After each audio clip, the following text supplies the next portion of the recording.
Have you ever stood for 8 hours without sitting down? No preparation, no training, just 8 hours of discomfort. Well, I have. And what it taught me is the power of hard things. We live in a world which is constantly being optimized for comfort. We want to be more relaxed, we want to be more comfortable all of the time. But comfort has a downside. And that downside is that it weakens our resolve. It weakens our ability to tolerate hard things, and perhaps even weakens our potential. So in this episode, I want to talk about why doing hard things is integral in personal growth, how we are always stronger than we think we are, and how to reframe difficulty and struggle as an advantage. So if you're feeling stuck, uninspired, or you're struggling to move forwards and start the things that you want to do, then this episode might be the reframe that you need in order to give you a bit of a nudge. And so with all of that being said, let's get into it. Thinking Differently with Andy Franklin. First, I want to talk about why doing hard things is so important. And it's all to do with growth. Comfort is where our body and our stimulus is something that we're used to. And so we can stay in that same place, in that same state for as long as we want because we are comfortable. But comfort also denies us the opportunity to grow. We are never going to grow, we are never going to develop if we are always sitting in that comfortable area. Because why would we need to? From an evolutionary point of view, why would there be any benefit for us to adapt and change if there wasn't a stimulus driving that change? And that stimulus needs to be hard things. If it's too easy, then it no longer becomes a stimulus, and so you never get that adaptation. And the best way that I can describe this with an analogy is thinking about exercise, thinking about going to the gym and trying to build muscle. So if you've ever been to the gym, tried to build muscle, tried to lose weight, what you are doing there is you are trying to get your body to adapt. You are trying to fill it with a new stimulus, which will get your body to change. Because if what you did is just sit still all day, then your body wouldn't need to change. It wouldn't need to build bigger muscles because it doesn't think that it's going to have to lift anything heavy. It wouldn't need to burn off fat because it doesn't think that there is a calorie shortage that it needs to compensate for. And actually with the fat one, it will store more fat because it thinks that there might be a stimulus sometime in the future and it needs to prepare for it. But the reason that most people don't grow in the gym, the reason that most people struggle to actually achieve their goals in that area is because they're not really pushing themselves hard enough. And this is because it's very difficult for us to understand and know our own limits. Our bodies will tell us way before we actually hit our limit that we should stop. Because again, our body is trying to preserve energy. It's trying to do the bare minimum to make sure that we are prepared just in case a tiger jumps out of the bushes. And so most people won't actually push themselves to failure. And yet with hypertrophy, which is the building of muscles, what you actually need to do all of the time in order to grow is push yourself within 1 or 2 reps of failure. But that's true failure. That's not our perceived failure. And if you ever want to do an experiment to test this, all you have to do is lift a weight of any kind. Lift it to the point that your brain tells you that you should stop because you can't do any more. And then push yourself until you actually physically cannot do any more. If you were doing a bicep curl, that would be until you actually can't lift that weight up. I guarantee you the place that you thought you should stop and how many reps you thought you had left is going to be way less than the amount that you actually managed. Why is this important as an analogy? I think it's because in life in general, we never quite push ourselves to our limits. We always feel like we're pushing ourselves close to the limit, but actually we don't really know what we're capable of because we never get to that point where we're really right up to the edge of failure. And that's because failure is difficult, failure is complicated, failure brings up lots of uncomfortable emotions that we don't want to feel. And in society, we've framed the idea of failure as a bad thing. We've framed it as you are a failure rather than you have failed at that thing. And so if we don't achieve something, we automatically think to ourselves that we are not good enough, that we have somehow failed and we are a failure. We absorb that individual behavior as part of ourselves, and it influences and impacts our self-worth. And so I would ask you, where are the points in your life that you want to grow or develop more, but you might be stopping yourself too many reps before failure, and therefore not seeing the growth and the development that you want in that area? Even though it's difficult, are you really pushing yourself hard enough? Are you doing uncomfortable things? All right, so time for the queue story. So I actually stood in a queue for 8 hours, and I didn't realize I was going to do it. Now, if you'd have asked me in advance, could I stand in a queue for 8 hours and not sit down all day, I would have probably said no. I would have probably said that I'd get too tired, my legs had hurt too much, and I'd just give up. But actually what happened is we took our kids to go and see the gladiators at a shopping centre in Kent. And we didn't expect there to be as big a queue as there was. And even the queue that we saw didn't look too big when we joined it, so we joined the back of the queue thinking that it might be a couple of hours tops. And every hour that went by, we slowly crept forwards in this queue. And because of the sunk cost fallacy, it meant that once we were a couple of hours in, there was no way that we were going to stop because we'd already invested the time of 2 hours waiting. And we also didn't really know how long it was going to be. But the difference between what I thought was possible for me and what ended up being the case, which was 8 hours of standing in a queue with 2 children who were very excited and didn't want to stand still, was that it proved to me that actually, even in that instance, I would have limited myself and told myself that I was not capable of doing that. And yet, actually, because I put myself in that situation and I didn't know how long it was going to be, I ended up enduring much more than I ever thought I would have been able to. And actually, towards the end, when we were right at the front of the line, we were talking in the group of friends that we'd obviously made in the queue, because that's what you do. And everybody was saying the same.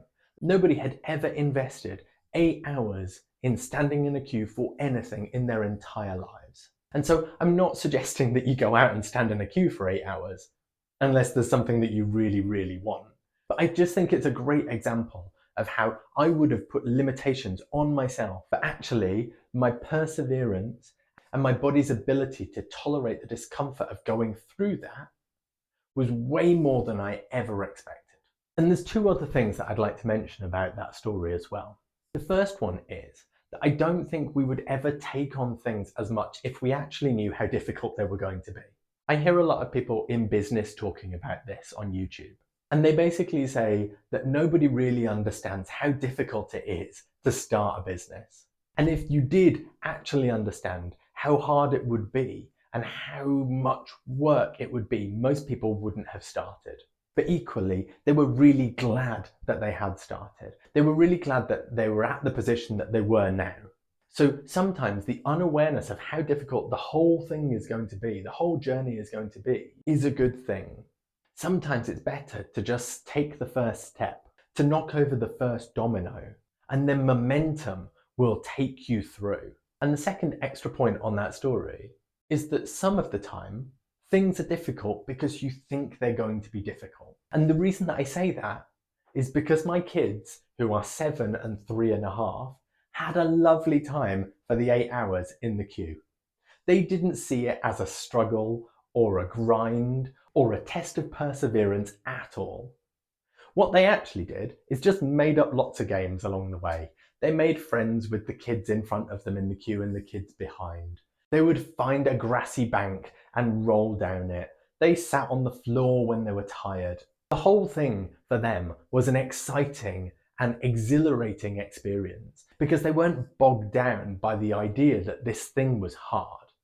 They weren't bogged down by this notion that standing in a queue for 8 hours isn't something that you should be doing. Instead, they just distracted themselves and had a lovely time, and then all of a sudden they got to meet the gladiators, which was incredible because they are both massive fans. And so this idea is talked about a lot in The Comfort Crisis. And my favourite part about that book was the idea of misogis. Now, a misogi in Japanese tradition is where on the cusp of adulthood, Someone goes and takes on a challenge. And the challenge, I think, it was a while ago since I read it, was something to do with standing under a very cold waterfall. But Michael Easter talks about it in a more broad sense of setting yourself a challenge. And he suggests that what we should do is once a year, or possibly even once a month, we should set ourselves a challenge that we don't know whether or not we can complete. So we should aim for something in the very difficult area, something that we have about a 50% chance of success at. And this will teach us how to push to our absolute limits. And at the same time, it will teach us how to be okay with failure, how to see failure as a growth tool and not as something that should be avoided at all costs. And the more we fail at things, the more we become comfortable with failure. And the more we see it as just another step along the journey to success. And so I've always really liked this idea of misogis. But until recently, the only ones that I could think of were physical challenges. Things like throw a really heavy sandbag over my shoulder 100 times in a day, or walk the entire London Marathon course in a day. But what I realized recently is that these challenges have to be things that push us out of our comfort zones. Because I've been exercising in one form or another for the last 20 plus years, I know that I can push my body. I know that I can take my body right up to the point where it fails. Whether that's with powerlifting or with the triathlon that I took part in, I know and I'm comfortable trusting that I can push myself right up to the edge of failure. So that means that my ideas of what my misogi should be were not as good as they could be, because actually I wasn't really listening to where I struggle and where I need to push myself, even if those things might be easy for other people. And so the challenges that I recently set myself were, number one, to go bouldering on my own, rather than trying to convince somebody else to come with me. Number two was to listen to a book in first person. I've always been really resistant of listening to books in first person because I was uncomfortable with the idea that the author would drive who I associated with as a character. And the third one was to sit and be calm more. So for me, I'm really good when I'm doing stuff, but actually setting myself the challenge of doing nothing for a really long time is going to be a real struggle. And so these tap into both the physical and the emotional side of misogis. It's not just about the physical, it's also about testing our psychological limits, pushing ourselves out of our comfort zones in order to give ourselves more growth, more opportunity for growth. And so misogis is one way of doing it. But also, we can just add in a little bit of deliberate friction into our day-to-day lives. For the last 5 or 6 months, I've been having a cold shower every morning. For the last 2 minutes of my shower, I turn it to as cold as possible and I tolerate that discomfort. It's not for the health benefits that everybody talks about. It's actually for the psychological benefit. It's for the fact that I can tell myself first thing in the morning and carry throughout the day that I have done a really hard thing, that I pushed through the discomfort of something and I made it to the end. And so that's a really powerful message for me to take throughout the day by doing one very small thing in the morning, even though it's horrible every single time I do it. Because every time I do that, it builds up my psychological resistance. It's like conditioning my ability to tolerate discomfort, to tolerate that challenging area and push through. And so we build this mental loop of I can do hard things. And the more we push ourselves to do hard things, regardless of whether or not we achieve them, we build up that tolerance and that ability to push through more. And so we're able to get closer to failure and we're able to grow more as a result. And Malcolm Gladwell talks about this in Outliers. Although the 10,000 hour rule is oversimplified and misquoted a lot of the time, what he actually says, and it's not his original research, he just brought it into the general population's awareness. But what the 10,000 hour rule actually says is 10,000 hours of deliberate practice. And deliberate practice is very specific. In order to develop or grow, you have to do something which is not too easy and also not too difficult. My therapist talks about circles. So right in the middle, you've got the easy, which is comfortable, and everyone can just stay in that little green area. Right at the outside of the circle, you've got way too hard, completely blow everything up, danger zone, red circle. And then in the middle, you've got the amber zone. You've got something which is the correct amount of difficult in order to push you out of your green comfort zone, but not too far into the crazy red zone. And the reason that this is important is because if we push ourselves too far out into the danger zone, then we don't get the adaptation because things are just too hard. We will quit, we will fail because things are just too challenging. If I took someone that was new to the gym and I asked them to squat 200 kilos on their back, they would probably hurt themselves and they would never be able to achieve that.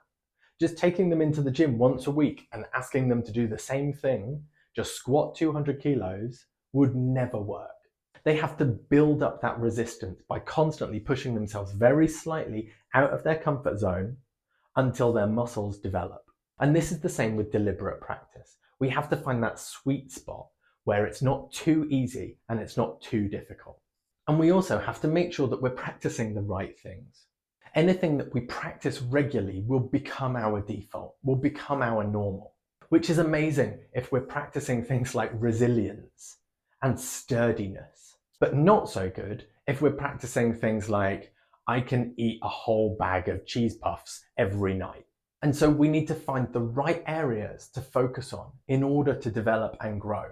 If I was a tennis player, then firstly, I wouldn't want to be playing tennis every week against my 7-year-old because it'd be too easy. I also wouldn't want to be playing tennis against Venus Williams because I would get absolutely destroyed. I need to find the right level of someone who would push me and I would feel challenged playing, but not so much that it was too difficult and I quit. And then I would also need to make sure that I was practicing all of the things that I needed. If I was really good at a forehand and really bad at a backhand, practicing all of my time on getting my forehand better wouldn't help me at all. What it would mean is that I was just very good at hitting a forehand. It wouldn't mean that I was very good at tennis.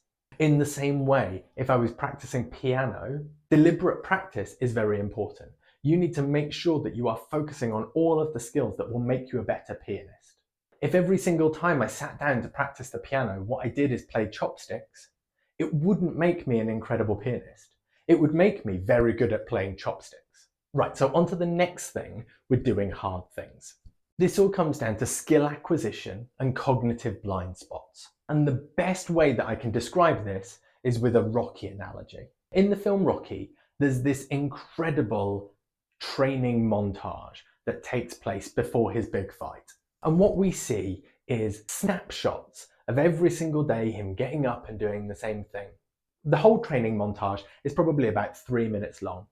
It's set to a really exciting, upbeat song, and by the end of it, you're completely pumped up and you're like, yeah, absolutely, I could train like that, I could be a professional boxer.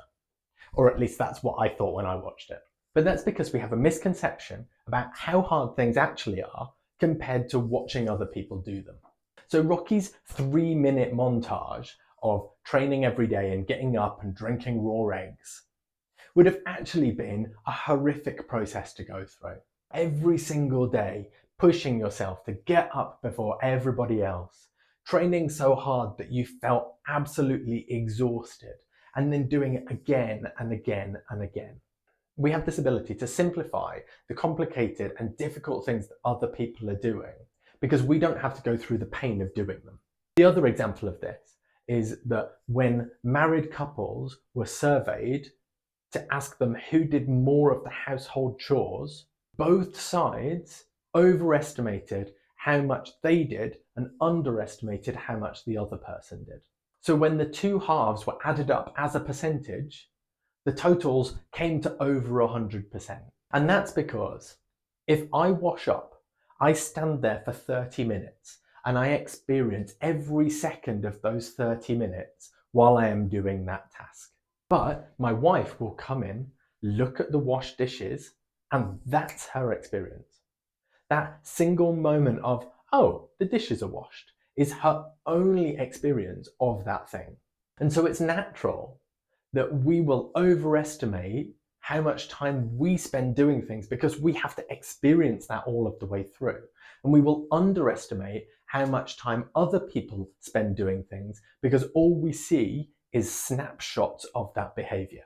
And so it's really important to remember that when we're pushing ourselves, when we're doing hard things, that the way that we're perceiving other people and their experience is probably not the reality of what they're living through.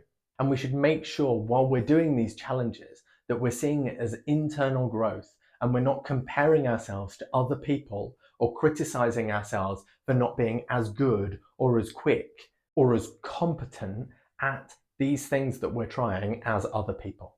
It's an internal experiment. It is not a comparison against the rest of the world.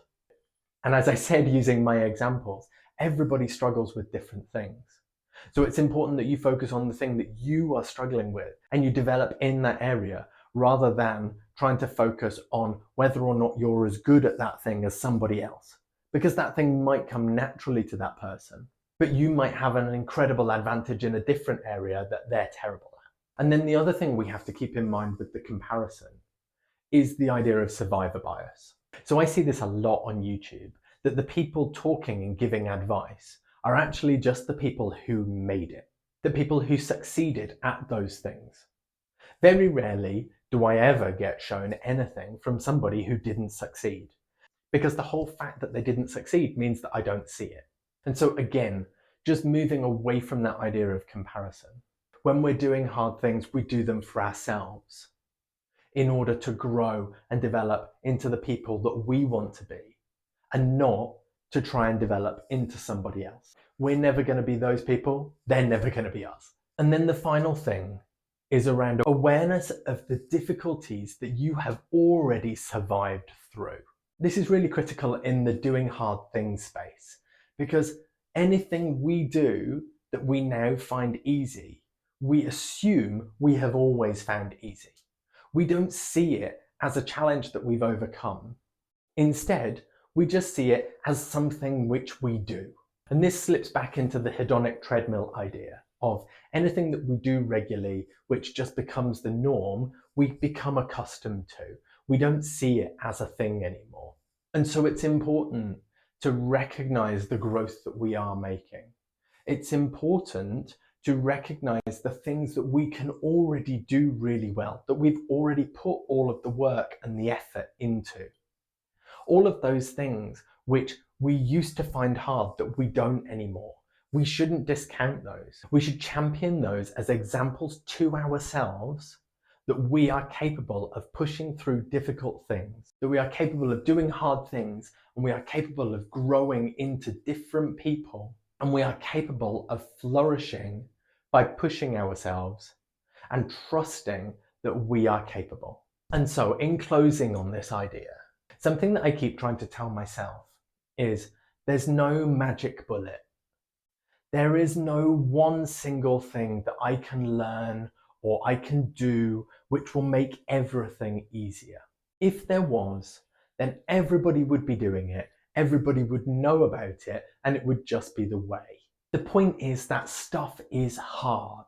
And once we accept that stuff is hard, and we create an environment where we know that we can do hard things, then those things will become easier because we don't expect them to be easy in the first place.